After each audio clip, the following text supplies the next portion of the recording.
There is a kind of loneliness that rarely speaks. It lives behind steady voices, composed faces, and the quiet strength that others trust without hesitation. People call them dependable, resilient, unshakable. But beneath that image is a silence that no one notices, a silence built from years of holding everything together. The strong ones move through life carrying emotions they never learned how to set down. They protect others from storms they secretly endure themselves. And because they rarely stumble, no one thinks to ask if they are tired. This is the hidden loneliness of those who never let themselves fall. A loneliness born not from being alone, but from never feeling allowed to lean on anyone else. There is a moment, subtle and almost unnoticeable, when a person learns that their strength is more comfortable for others than their vulnerability. It might begin with a single compliment. You're so mature for your age. You always handle things well. You're the strong one in the family. At first, these words feel warm. They feel like belonging, like recognition. But slowly, they begin shaping the image a person thinks they must keep intact, and the world begins to expect what it has already decided is true. The strong ones rarely choose this role. The role chooses them. It forms quietly, like a thin layer of glass settling over the softer parts of their inner world. To everyone else, they appear stable, capable, always in control. People bring them problems without hesitation, trusting they will know what to do. They become the person others lean on during storms, the person who holds steady even when everything else trembles. What goes unseen is the cost of this steadiness. Strength becomes a language they speak fluently, even when they are tired of speaking it. Over time, they learn that showing pain makes others uneasy, so they stop. They learn that falling apart creates disruption, so they hold themselves together. They learn that asking for help changes how people look at them, so they stay silent. Not because they do not feel deeply, but because they feel too much, and fear their emotions might burden the people they love. This is where isolation begins. Not in solitude, but in self-containment. The world rarely checks on the strong ones, not out of cruelty, but out of illusion. Their calmness is mistaken for emotional abundance. Their composure is mistaken for certainty. Their quiet endurance is mistaken for invulnerability. And so their struggles are overlooked, their exhaustion misinterpreted, their silence praised as self-sufficiency. What most people miss is how heavy it is to be reliable all the time, to be the grounding force, to be the constant answer, the steady presence, the one who never breaks. Strong people often navigate life with a careful awareness of everyone else's emotions. They read the room before they enter it. They measure their words. They absorb tension before it reaches others. They monitor the emotional temperature of relationships and adjust themselves accordingly. Not because they want to control everything, but because they fear what might happen if they don't. Their strength is not arrogance, it is responsibility. But responsibility without rest becomes isolation. And isolation without acknowledgement becomes loneliness. This loneliness is different from the loneliness of being physically alone. It is the loneliness of being emotionally unseen. It is knowing that people admire the surface but do not notice the depth. It is the quiet ache of supporting others while having no space to collapse. It is the heaviness of carrying secrets, fears, and doubts in silence, because revealing them feels unsafe. Sometimes they test the waters. A small hint, a quiet confession, a moment of softness. But the response they receive often reinforces the role they have been conditioned to maintain. You're fine, someone says. You always bounce back.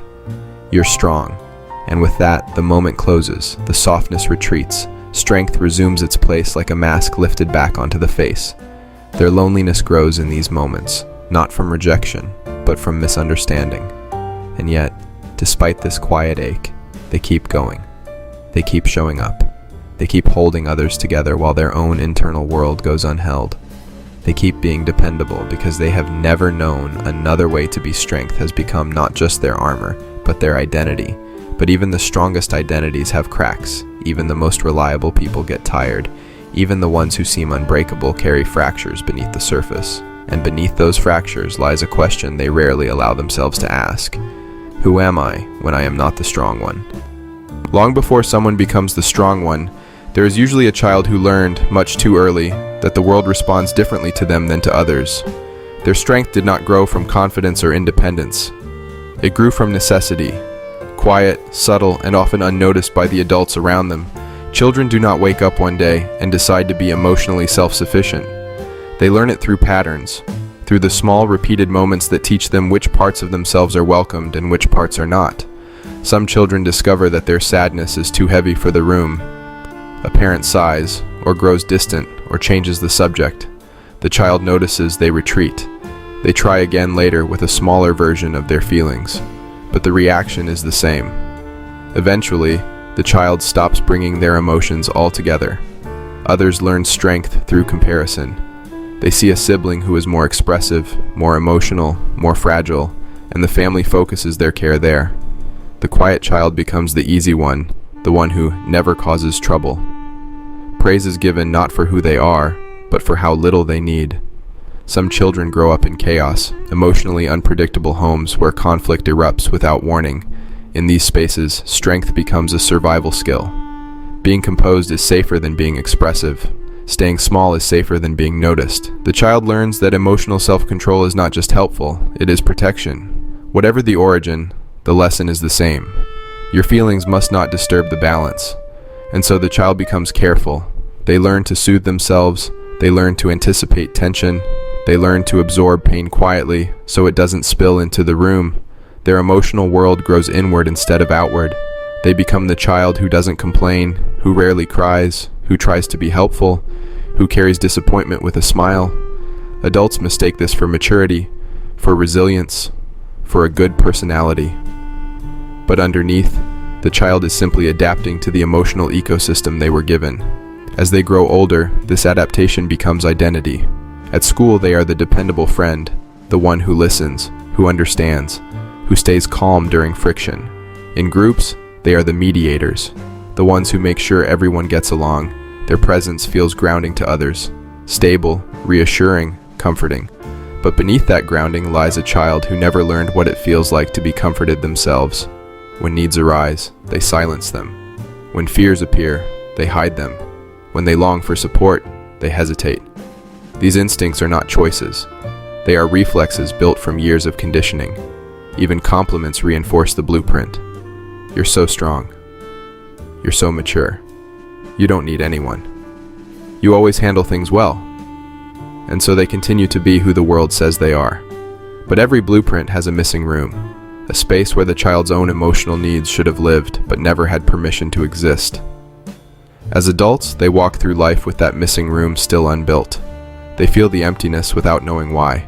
They sense a distance within themselves, a quiet sadness underneath their competence, a longing that has no language.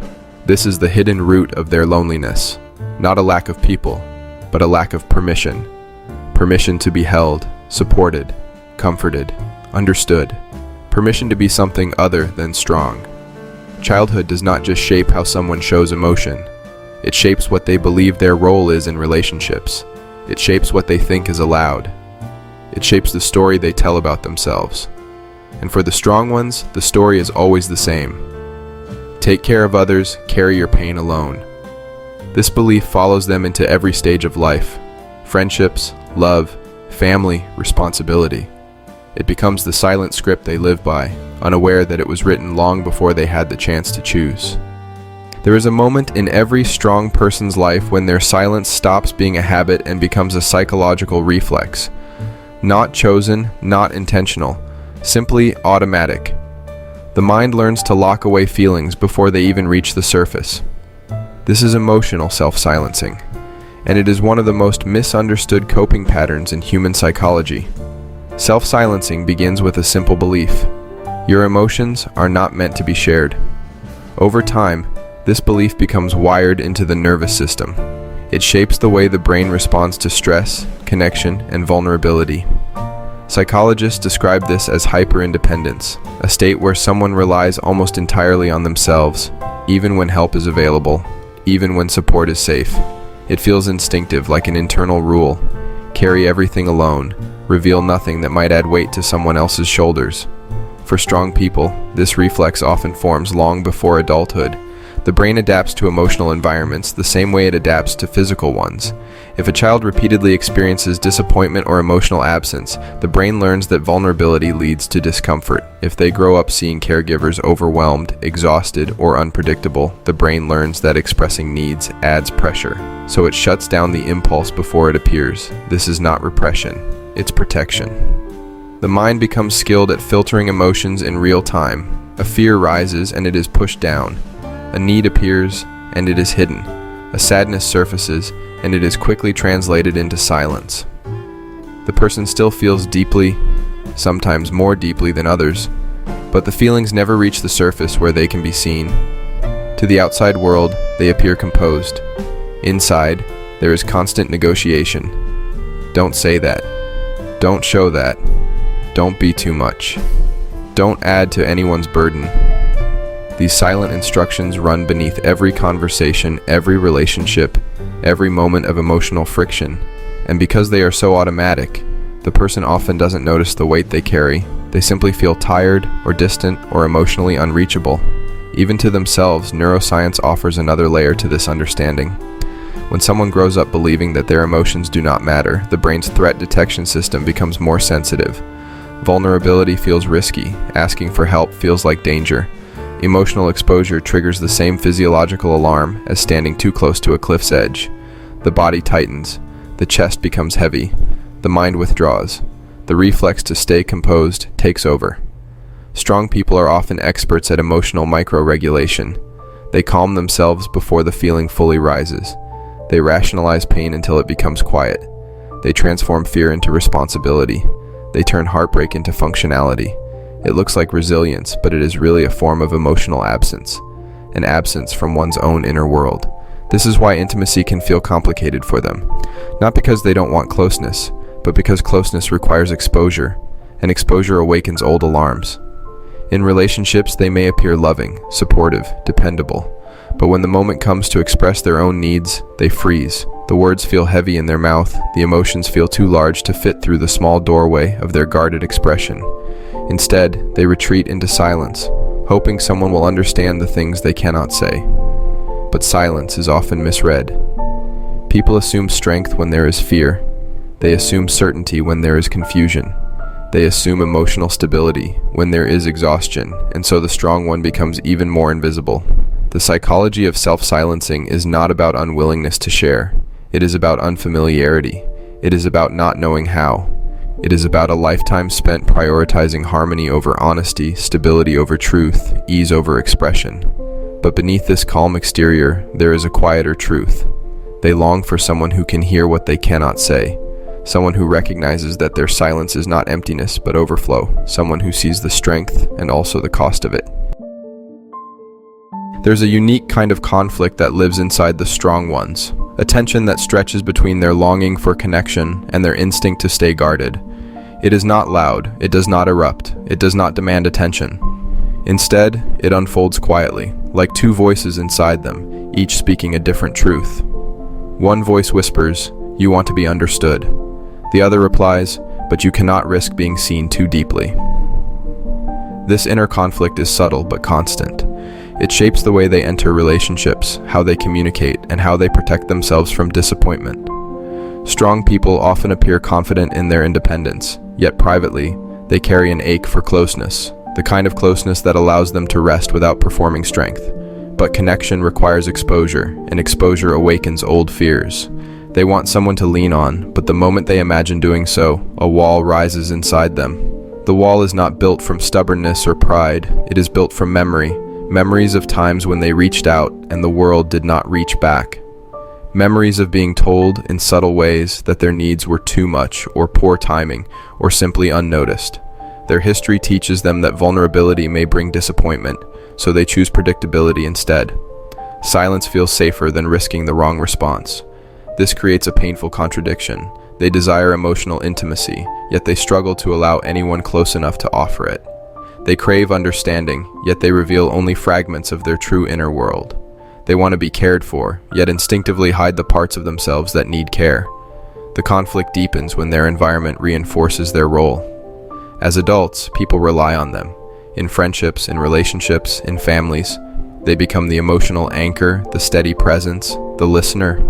Others interpret their stability as a sign that they do not need support themselves, and so their emotional needs remain unspoken, not because they lack them, but because expressing them feels foreign. The strong ones are often the first to offer help and the last to ask for it. Even when someone genuinely wants to be supportive, the strong one hesitates. Letting someone in means loosening the grip on their self-control. It means revealing the soft, unpolished parts of their emotional world, parts they have spent years protecting. And while they long for someone to see those parts, they also fear what might happen if someone actually does. What if they are misunderstood? What if their vulnerability changes the way they are seen? What if they disappoint the people who rely on them? What if they open up and nothing changes?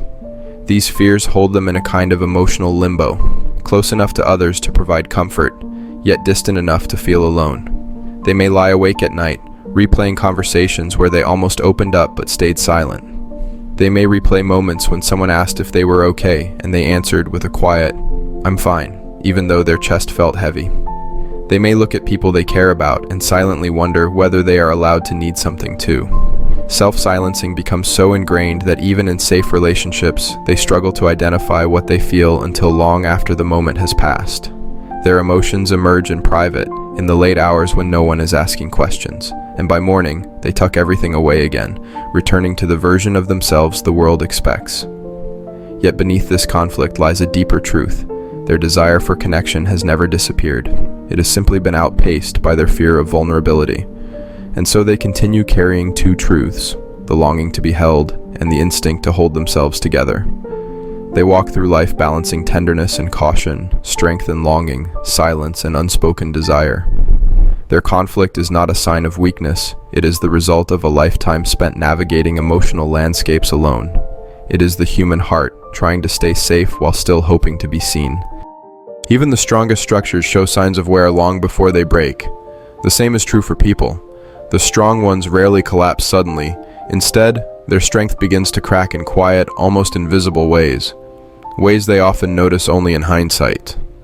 The first cracks appear softly, a heaviness that arrives without reason, a sudden tiredness during conversations they once handled with ease, a growing difficulty pretending that everything is fine. They may wake up feeling unusually drained, even after rest, or find themselves withdrawing from people they love, not out of anger, but out of emotional fatigue. Small tasks feel heavier. Simple interactions require effort. Their calm exterior begins to feel more like a performance than a natural state. To others, nothing seems different, but inside something is shifting. These cracks often form when accumulated silence becomes too heavy to hold. A lifetime of emotional self-containment begins pressing upward, trying to make space for itself. The person senses this pressure but doesn't know how to release it. They may feel a tightness in their chest, a hollowness in their stomach, or a sudden urge to cry without knowing why. But even then, they resist. They tell themselves to stay composed, to push through, to endure, because this is what they have always done. But strength without relief gradually turns into numbness. Not the numbness of apathy, but the numbness of overwhelm. The mind becomes too full to process more. The heart becomes too heavy to feel everything at once. This numbness confuses them.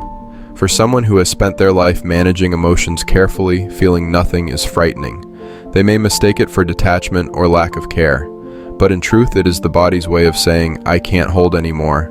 Sometimes cracks appear in relationships. They snap at someone over something small. They withdraw during moments that usually bring comfort. They feel irritated by burdens they once carried easily. Loved ones may interpret this as distance or moodiness. Few realize that it is exhaustion, the quiet unraveling of someone who has held too much for too long.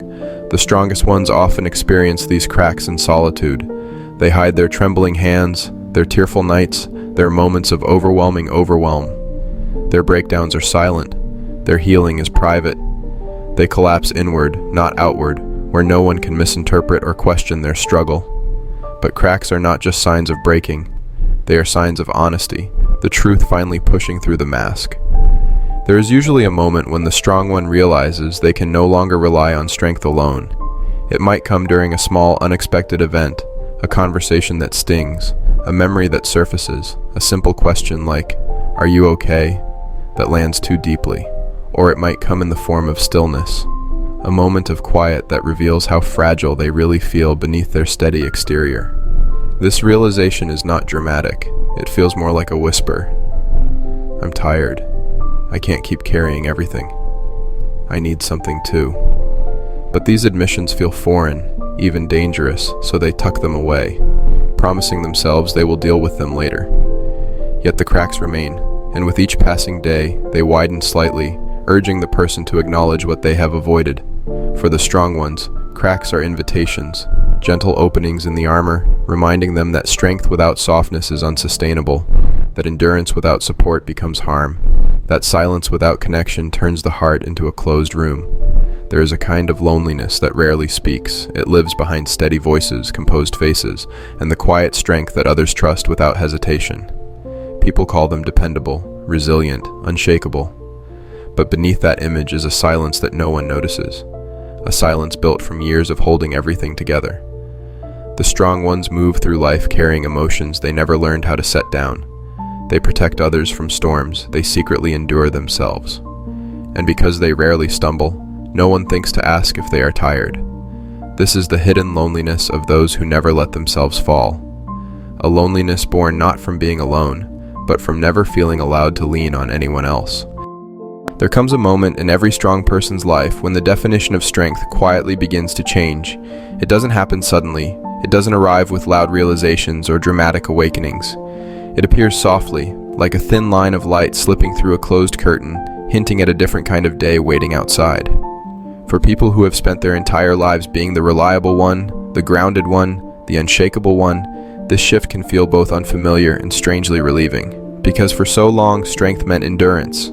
It meant pushing through pain without speaking of it, offering comfort without needing any, and carrying burdens without asking who else might help hold them. But at some point, the weight begins to whisper, not in exhaustion, but in wisdom. This chapter is about that whisper. It is about the moment a strong person realizes that true resilience isn't only defined by how much they can endure, but also by how deeply they can feel, how tenderly they can listen to themselves, how gently they can allow the parts of them that once hid in silence to come forward and breathe. For so long, they believed that vulnerability was a kind of weakness, not logically because they often encouraged others to open up, but internally in the private rules carved into them long before they understood what emotional safety meant. Those old rules said, don't break, don't need, don't ask. But life has a quiet way of challenging outdated truths. A gentler strength begins with small shifts. It starts when someone asks if they're okay, and instead of answering automatically with, I'm fine, they pause. They let the question land.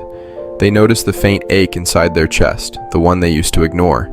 Maybe they don't open up completely, but they allow the moment to exist. That alone is a softer form of courage. It shows up when they finally let themselves rest. Without guilt, without apology, without explaining why they're tired, rest becomes a statement of worth, not weakness. Stillness becomes an act of respect for themselves. And slowly, they notice something surprising. The world doesn't fall apart when they stop holding everything together. People don't leave when they show emotion. Life continues even when they loosen their grip. A different kind of strength emerges. It is quieter, less polished, more human. It allows room for trembling voices, unguarded truths, and honest fears. It recognizes that strength without softness becomes rigidity, and rigidity eventually breaks. True resilience bends. It adapts. It breathes. In this gentler version of strength, support is no longer seen as a threat. It becomes a shared landscape where connection is not earned through perfection, but through presence, through mutual care. Through the understanding that everyone, even the strongest, deserves a place to fall softly. This strength doesn't ask them to carry less. It teaches them to carry differently, to distribute their weight among safe people, to trust that their story doesn't lose meaning when spoken out loud, to believe that their heart does not become fragile when held by someone else. It becomes real. And perhaps the most beautiful part is this: a gentler strength allows them to return to themselves. Not the version shaped by responsibility or expectation, but the quieter, truer version, the one that existed long before they learned to armor their feelings.